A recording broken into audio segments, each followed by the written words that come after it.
4 dead, 3 critical after helicopters collide near SeaWorld.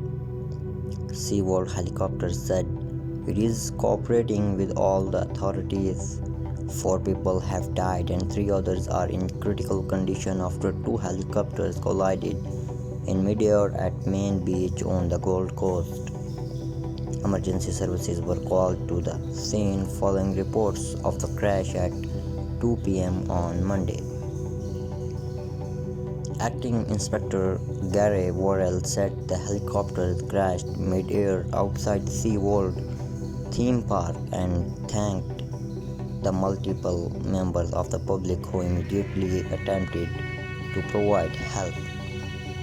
People on jet skis and in boats rushed to help the victim at the small sandbank before paramedics and police arrived on the scene. They were confronted with a significant incident, Worrell said.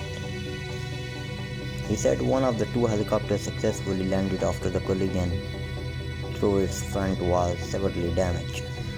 The other airframe has crashed and it was upside down, he said.